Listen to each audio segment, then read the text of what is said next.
Ini saya sering gembar-gemborkan di mana-mana, tapi rupanya MUI, Kementerian Agama, dan badan sensus yang lain nggak dengarkan. Orang Islam kalau ditanya pedomanmu apa, selalu mengatakan Al-Quranul Karim. Pertanyaannya, Anda baca Quran apa enggak? Baca, paham apa enggak? Paham. Ngamalkan apa enggak? Di situ berhenti biasanya. Nah sekarang ini kan kita sedih juga ya, yang ditangkap polisi itu asalnya enggak jilbaban malah jilbaban. Yang asalnya enggak pakai peci. Jadi untuk mengesankan umat Islam ini korupsi, kan itu menyedihkan sekali. Tapi kalau disurvei nanti ketahuan. Oh yang baca Quran sekian, oh yang paham cuma sekian, oh yang ngamalkan enggak ada, itu ketahuan. Kalau suatu saat engkau diserai suatu jabatan urusan, ingatlah bahwa suatu saat kau akan lengser. Kalau tidak lengser ya dilengserkan. Orang hidup kalau ingat mati dia akan jadi orang baik. Pejabat kalau ingat akan lengser dia akan baik. Kita nanti dikhauli atau tidak itu tergantung.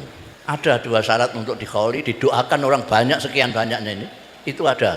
Dan kita tahu bahwa kita banyak yang hafal Quran. Sekarang pertanyaannya, apa yang dilakukan orang-orang yang hafal Quran dengan kondisi masyarakat yang seperti ini? Apa? Tekan mriki kula niku nangis kula. Para hadir sekalian, biasanya setiap acara itu membawa suasana dan situasi sendiri-sendiri. Jadi kalau Maulidur Rasul Sallallahu Alaihi Wasallam membawa suasana gembira, datangnya cahaya, lahirnya petunjuk dan seterusnya. Kalau haul kita merenung tentang kematian, apakah kita akan dihauli apa enggak nanti.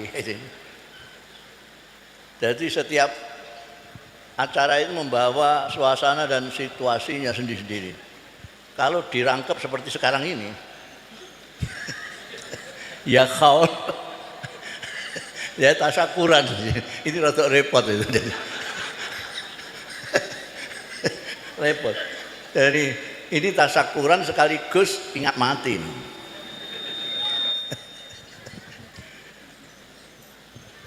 Pertama-tama dalam rangka tasyakuran ini tentu saja saya ingin menyampaikan selamat kepada ananda-ananda yang diwisuda ini.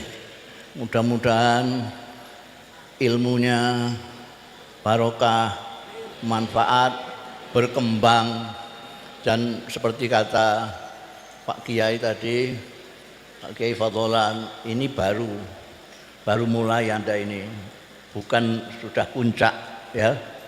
Kalian ini baru mulai, baru hafal Quran, masih ada tahapan memahami Al-Quran, ada tahapan mengamalkan Al-Quran, ini masih panjang. Ini saya sering gembar-gemborkan di mana-mana, tapi rupanya MUI, Kementerian Agama, dan badan sensus yang lain nggak dengarkan. Saya itu gembor, Indonesia ini mayoritas itu beragama Islam. Jadi kalau di atas bis ada 100 orang, minimal 80 orang itu orang Islam. Orang Islam kalau ditanya pedomanmu apa, selalu mengatakan Al-Quranul Karim. Pertanyaannya, Anda baca Quran apa enggak? Baca, paham apa enggak? Paham. Ngamalkan apa enggak? Di situ berhenti biasanya. Jadi masih ada penelitian berapa orang di antara sekian banyaknya yang hafal Quran di Indonesia ini, berapa orang yang paham Al-Quran. Yang paham sekian ini, berapa yang mengamalkan Al-Quran. Kalau ini disensus, diteliti, hasilnya saya yakin bisa untuk menyelesaikan semua persoalan di Indonesia ini. Kenapa saya yakin? Karena itu tadi, mayoritas umat Islam adalah orang-orang Islam. Kalau Indonesia ini sukses, makmur, itu yang paling pertama harus bersyukur adalah orang Islam. Sebaliknya kalau terpuruk, tanggung jawab yang paling besar adalah umat Islam. Nah sekarang ini kan kita sedih juga ya, yang ditangkap polisi itu asalnya tidak jilbaban malah jilbaban. Yang asalnya tidak pakai peci. Jadi untuk mengesankan umat Islam ini korupsi ini, kan itu menyedihkan sekali. Tapi kalau disurvei nanti ketahuan ini. Oh yang baca Quran sekian, oh yang paham cuma sekian, oh yang ngamalkan tidak ada, itu ketahuan. Ini yang perlu menjadi perenungan kita. Ini anak-anak ini baru hafal Quran. Jadi istilahnya itu kalau di Arab hamilul Quran. Kalau di Indonesia ini diplesetkan apa kepleset, istilahnya hafizul Quran. Padahal hafidz itu kalau istilahnya yang internasional itu ya hafal beberapa ribu hadis. Kalau Quran hamilul Quran. Jadi ini hamalatul Quran. Ini baru hafal. Tugas Anda nanti itu adalah memahami Al-Quran, berikutnya mengamalkan Al-Quran. Mudah-mudahan ini menjadi tekad Anda sekalian nanti, sehingga Anda betul-betul bermanfaat di dunia ini, fid-dini wa dunya wal akhirah. Para hadir sekalian yang terhormat, ini jadi nanti kita bab saja, ini bab syukuran, nanti bab khol. Sebab kalau kita pertama-tama bab khol, kita harus menundukkan kepala semua. Kalau kita ngekholi, kata Allah yarham ayah saya Kiai Bisi Mustafa itu, ngekholi orang itu seperti orang memikul jenazah. Orang memikul jenazah kok ketawa-ketawa. Itu kuali udelin. Orang mikul pendosa, mengikul keranda ke makam, itu harus ingat, saya sekarang memikul, kapan saya dipikul? Sekarang saya ngekholi Kiai Mustafa dan para sesepuh masa saya, kapan saya dikholi? Wa idza hamalta ilal kuburi janazatan fa'lam bi annaka ba'daha ma'mul. Wa idza busida umura qaumin yauman fa'lam bi annaka ba'daha ma'zul. Kalau suatu ketika engkau memikul keranda ke makam, ke kuburan, ingatlah bahwa suatu saat kamu akan dipikul juga. Kalau suatu saat engkau diserai suatu jabatan urusan ini, ingatlah bahwa suatu saat kau akan lengser. Kalau tidak lengser ya dilengserkan. Orang hidup kalau ingat mati, dia akan jadi orang baik. Pejabat kalau ingat akan lengser, dia akan baik. Kalau pejabat korup, pejabat mentang-mentang, itu karena dia lupa bahwa dia akan lengser. Kalau tidak lengser, ya dilengserkan. Pak Harto kurang apa hebatnya? 32 tahun. Tapi lengser juga. Itu. Jadi, idza hamalta ilal kuburi janazatan fa'lam bi annaka ba'daha ma'am. Wa idza usida umura qaumin sa'atan fa'lam. Ini sampean jangan cari di kitab, tidak ada di kitab. Ini dalil dari kalender ya. Ada kalender, tengahnya ada kata-kata mutiara itu. Jadi sampean cari kitab yang enggak ada itu. Jadi kita sekarang ngekholi Kiai Mustafa dan para sesepuh-sepuh yang berjasa pada waktu. Kita nanti dikholi apa tidak, itu tergantung. Ada 2 syarat untuk dikholi, didoakan orang banyak sekian banyaknya ini, itu ada. Yang satu menjadi soleh atau menjadi orang yang mempunyai anak soleh. Itu aja. Menjadi soleh ya seperti inilah, ngapalkan Quran, belajar ya, segala macam, menjadi orang yang berakhlak soleh. Nanti orang-orang akan mendapatkan jasanya dan orang-orang itu akan menghormatinya dan mendoakannya setiap tahun. Atau kita menjadi anak soleh yang tahu jasanya orang tua. Jadi orang tuanya meskipun bukan kiai, bukan apa, tapi anaknya soleh, dia akan bikin khaul untuk orang tuanya, ngundang orang dan mendoakan orang tuanya. Nah ini. Jadi khaul, itu ada yang bilang khaul ini seperti mauludan, itu bid'ah. Ya biar aja bid'ah, nggak apa-apa. Banyak sekali kok sekarang bid'ah banyak. Pesantren seperti ini ya bid'ah ini. Zaman Nabi tidak ada. Apalagi pakai berbagai bahasa seperti ini tidak ada. Dulu zaman Nabi Arab tok ini. Ini ada Inggrisnya, ada segala macam. Bid'ah sekarang. Ojo urusi sing muni bid'ah ini. Oh, kalau ini kita adakan untuk mengenang kembali jasa-jasa yang kita khauli, atau kita memikirkan diri kita sendiri apakah kita berhak dikhauli orang atau tidak. Nah, ini hikmah daripada melaksanakan khaul. Sekarang acara tasyakuran. Kenapa kita tasyakuran? Karena tidak semua orang mendapat kesempatan bisa mondok, bisa untuk kiai apik, untuk pesantren apik, untuk pelajaran apik, sehingga mendapatkan masukan-masukan yang apik. Ini semua Gusti Allah Ta'ala. Gusti Allah Ta'ala yang ngosikno atine wong tua-tuane anak-anak ini untuk mondokkan ke sini. Jadi syukuran, mensyukuri bahwa kita dipilih oleh Allah Subhanahu wa Ta'ala menjadi orang-orang sing apik, kumpul karo wong-wong apik. Ibu-ibu, bapak-bapak dan saudara sekalian yang terhormat, pondok pesantren itu dulu dikenalnya merupakan lembaga pendidikan. Lembaga pendidikan. Pendidikan itu bukan pengajaran. Tapi di kita sering dirancukan kalau kita mengatakan pendidikan ya pengajaran, pengajaran ya pendidikan. Padahal beda itu. Pendidikan itu tarbiyah bahasa Arabnya, pengajaran itu ta'lim bahasa Arabnya. Jadi pondok itu asal usulnya adalah lembaga tarbiyah. Terus dikritik oleh orang-orang di luar itu, pondok pesantren itu metode didaktiknya itu tidak ada.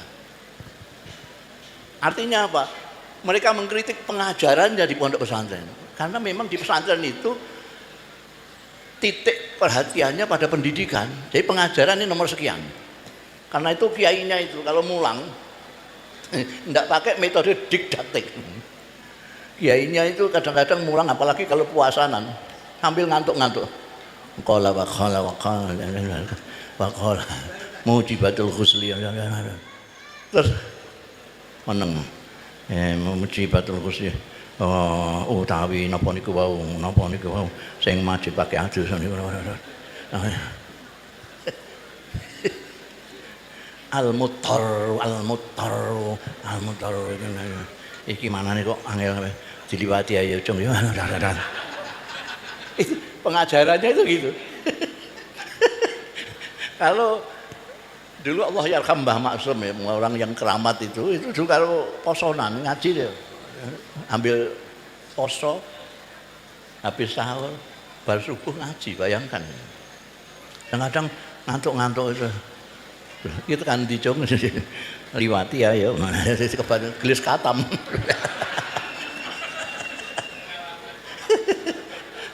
Tapi tidak itu. Kenapa? Ada lagi di samping itu yang supranatural. Barokahnya kiai itu yang tidak pernah dihitung oleh para intelektual sekarang. Dan mereka mungkin ya nggak percaya barokah. Kalau nggak percaya barokah, Anda harus nggak percaya kepada saya.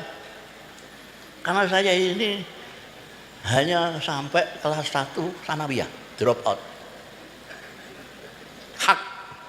Saya mondoknya di pesantren Krapyak Kiai Ali Maksum.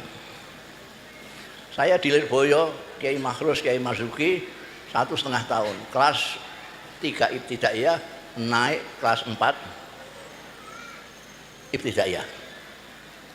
Terus oleh ayah saya ditarik, tidak boleh balik lagi.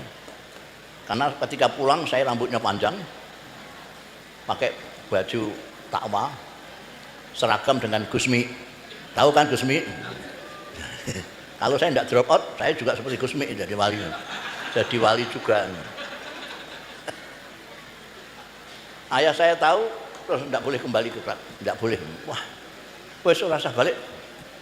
Aku ini mau kiai tok, kowe ketoke meh dadi wali. Engko aku rak kalah karo. Terus saya ditarik tidak lagi ke Lirboyo, dipindah ke Krapyak Jogja. Krapyak Jogja pulang katokan cekak. Wah, iki kowe iki pancen dudu anake wong kowe repot ngene. Dosok ning Lirboyo ngluduke kaya ngono ning gone Krapyak Jogja katokan cekak juga pantes. Terus tinjalno ae di rumah itu. Nganggur blok-blok. Dan itu sekarang saya di mana-mana dipundung Al Mukarram. Gambar saya dipasang buat ini. Sampai mau menjelaskan bagaimana? Enggak bisa. Penjelasan biasa aja.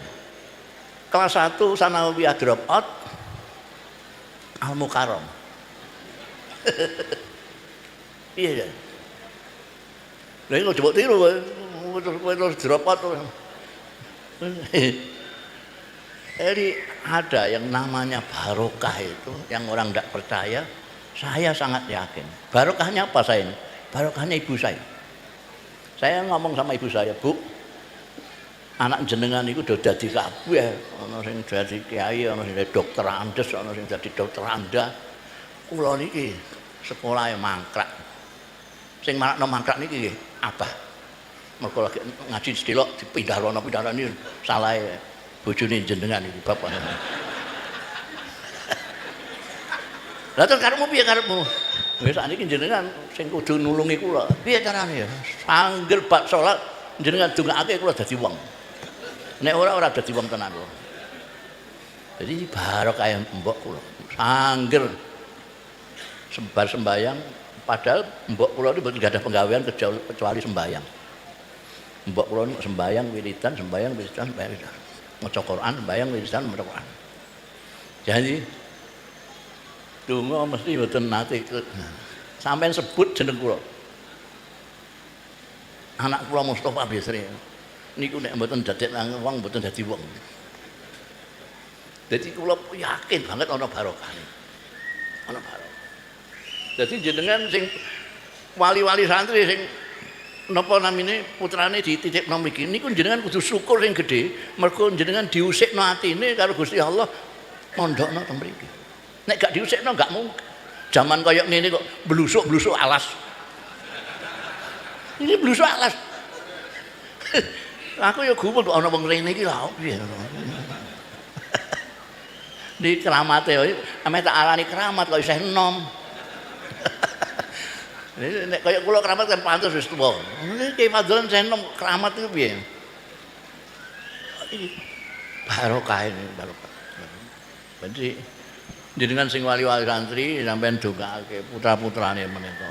Jadi sakwise apal Quran supaya diterusno memahami Quran, ngamalno Al-Quran. Sing durung supaya didongakno iso apal Quran, iso paham Quran, ngamalno Al-Quran. Niki butuh banget. Indonesia niku butuh sangat. Kalih tiyang sing paham Quran lan ngamalno Quran. Nek sing hafal Quran kuwatah sanget. Hafal Quran kuwatah sanget. Oh niku napa niku pesantren-pesantren penghafal Quran, tahfizul Quran niku kuwatah sanget. Pesantren tahfiz.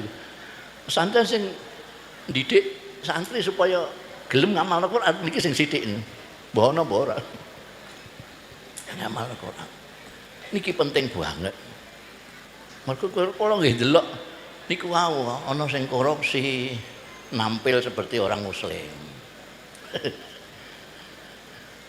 Lah, iki apa hakim konstitusi ngetokno Islami kan bangga kita. Alhamdulillah. Dia bareng dipacaki oranye niku nganggo peci, nganggo jilbab. Wah, mateng aku iki. Iki ngelek-ngelek agama aku iki. Para rawuh sedaya yang mulya sepindah malih sing dadi wali-wali santri supaya syukur sing gedhe. Pertama syukur mergo diusikno atine karo pangeran mondokno anake kon ngapalno Quran. Syukur sing kedua anak-anake sakniki ana sing wis apal Al-Qur'an. Arek tahapan-tahapan memahami Al-Qur'an dan mengamalkan Al-Qur'an. Kita dongaake muga-muga bocah-bocah niki mangke memahami Al-Qur'an lan ngamalno Al-Quran untuk menyebarkan manfaat ke kiri kanan. Khairukum anfa'ukum linnas. Untuk menjadi orang yang bermanfaat harus punya modal. Gimana kita akan bermanfaat di masyarakat kalau kita tidak punya modal apa-apa? Ini sudah diberi modal oleh Kiai Fadholan, oleh Nyai, Kiai modal hafal Al-Quran, ngerti maknanya Al-Quran, karek engkau memberikan manfaat kepada masyarakat. Jadi khairun nas. Jadi khairun nas. Untuk menjadi nas tak ngono aja. Khairun nas. Khairun nas. Jadi api-apike manusa. Nggih, dadi api-apike manusa aja manusa tok. Angger mangan turu nak dadi manusa kowe. Ora usah ngapalno Quran. Mending ngapalno Quran untuk menjadi khairun nas. Saapi-api nas iku anfa'uhum linnas. Beri kemanfaatan masyarakat itu dengan ilmu-ilmu kalian. Al-Qur'anul Karim gawe ini kita aku sebagai pedoman kita. Kita aku bahwa itu di situ ada semua jawaban-jawaban. Dan kita tahu bahwa kita banyak yang hafal Quran. Sekarang pertanyaannya, apa yang dilakukan orang-orang yang hafal Quran dengan kondisi masyarakat yang seperti ini? Apa? Tekan mriki kula niku nangis kula. Mulane kula akhiri teman-teman mawon. Wassalamualaikum warahmatullahi wabarakatuh.